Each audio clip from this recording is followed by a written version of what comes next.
having another more intimate discussion at number 10 with other Commonwealth leaders. And inside, hoping to make amends, Theresa May apologised. I want to dispel any impression that my government is in some sense clamping down on Commonwealth citizens, particularly those in the Caribbean who brought a life here. I take this issue very seriously. The Home Secretary apologised to the House of Commons yesterday for any anxiety caused, and I want to apologise to you today. After the meeting, some of those who'd attended gave their reaction. It's regrettable that the circumstance which was behind ourselves was allowed to get to this far. But nonetheless, we want to concentrate in the future. شنو هو ما قاعد فهم. ناس جابوهم بالأربعينات قبل الحرب العالمية الثانية من الكاريبيين. من 12 كانوا يشغلوهم هناك كسي يقولون انتم ما عندكم legal papers وكسي يسوون لهم deportation. واو. جهالهم اللي جابوهم جهال. هاي جدي child هسه عم ينزل. ماخذيها للdeportation center. In Essex back in 1948. طول عمرها تشتغل هنا ويطون جنازي.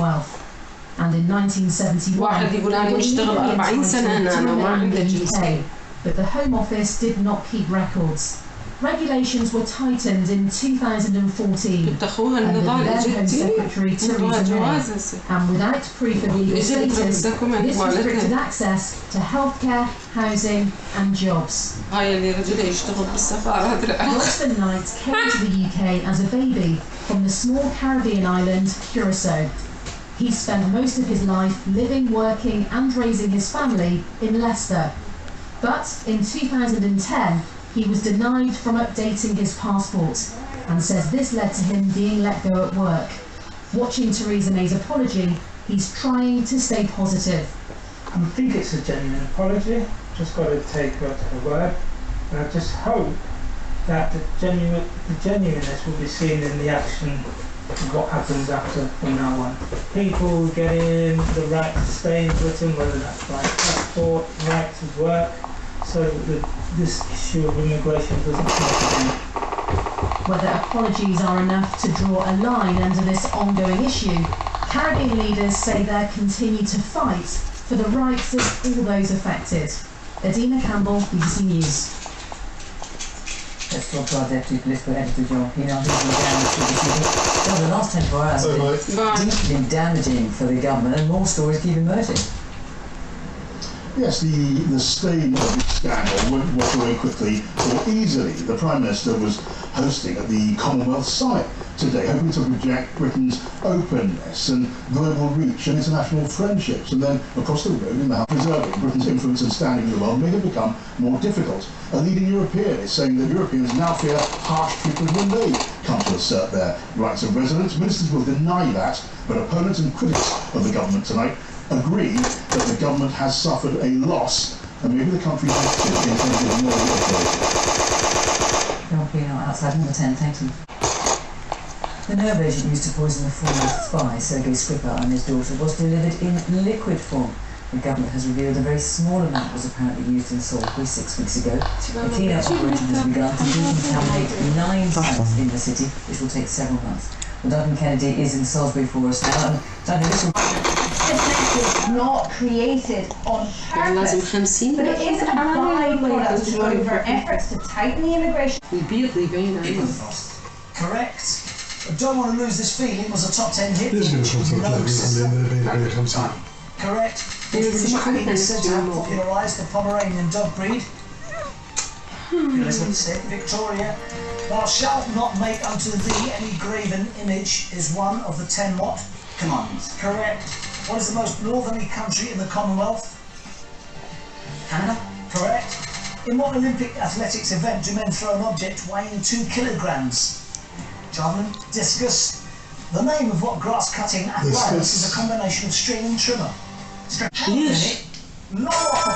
عجب ماكو ماي. Oh my goodness, amazing. Right, okay, have a chat with the team.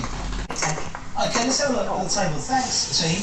Okay, 1,543 grand. Oh, I'll be doing. Right, Will, what do you say? 43.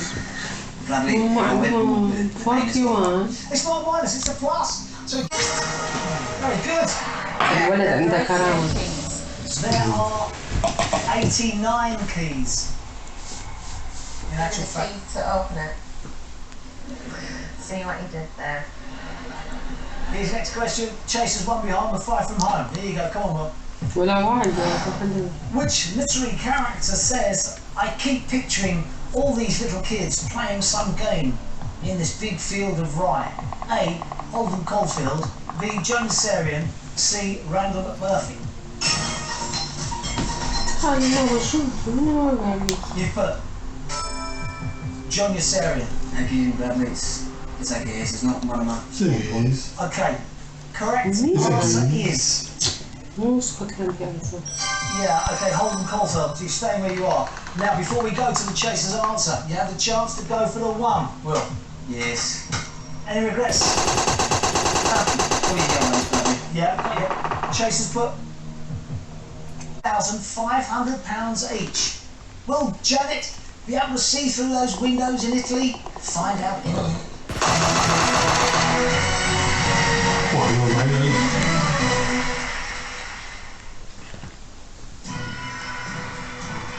I've already picked your number. هي هاي اليودا يودا أخذت اللون. Introducing our new Claire All Nice and Easy. Our technology helps block damage with conditioners at every step. Now with a new allergy gentle molecule. And 96% of women would recommend to a friend. Colour flawlessly with the new Claire All Nice and Easy. Now available at Sainsbury's. Claire All Nice and Easy. At B&Q, we're dropping prices to us. Many statements. يا سيدي عزام عن الوجبة وعن اليوم يعني الأخير من أصحابها الصغيرون يعني مدريني راحت الأيام ذيجي ما سحب ما شفتها. Of the President of the United States. I like how Trump's doing with his peace treaties. I think rather than Donald Trump's doing, it was Kim Jong-un's change of attitude that led to this. At a press conference with the Japanese Prime Minister, Donald Trump dropped a hint at the diplomatic bombshell that was to come. We've also started talking to North Korea directly.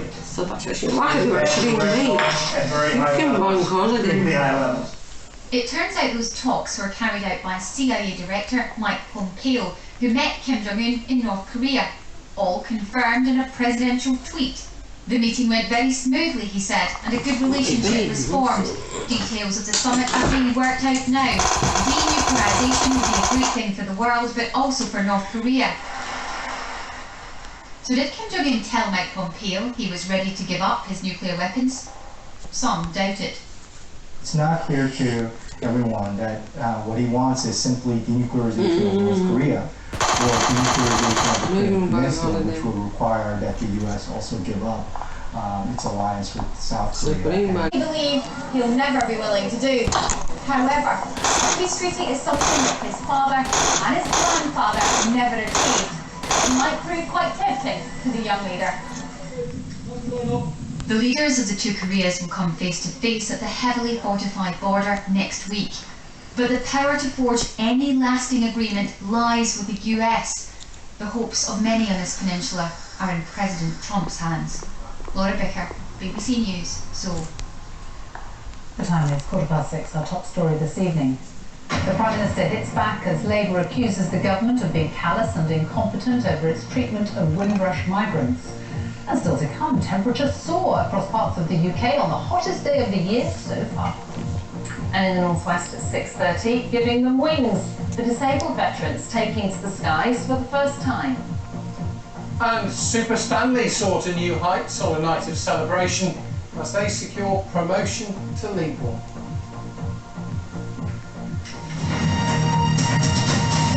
An airline passenger has been killed in America after she was almost sucked out of a plane at 32,000 feet when one of its engines exploded. The Southwest Airlines Boeing 737 was flying between New York and Texas. The blast shattered the window she was sitting next to. Nick Grant has the story. Imagine the relief of the passengers on board after this Southwest Airlines Boeing 737 landed safely on the ground. They heard the engine explode at 32,000. It wide open. It felt like it was free falling, and of course everyone's freaking out. Everybody's crying. At the controls, Captain Tammy Jo Schultz, a highly experienced former Top Gun Navy pilot. She radioed for help, showing extraordinary calm. Okay, could you have the medical meters there on the 20.5 beats, that ain't bad. During the break, من الأضوية مال التصوير لا هو يصير مثل عندي كان لا بس شفانه ولا شفانه جزء منها I wish you luck. Here we go. Starts now. Who is the groomsman attend to at the wedding? NASA. Correct. Mo Adeniran won what 2017 TV singing competition? Janet, The Voice. Correct. What is the lowest lake in the world? All by which US author? Al Gore. Bret Easton Ellis. How many countries have borders with Andorra? Two. Correct. In Sumatra, the local name for what great ape is Moaz? Janet, Orangutan. Correct. 1940. First lady from 1989 to 1993 and a wife and mother to two US presidents, George H.W. Bush and George W. Bush. She was also a prominent literacy campaigner, establishing a foundation to help parents and children from disadvantaged communities to read and write. The government has she was the mother of two presidents over Brexit. A cross-party group of peers is pressing for the UK to remain in.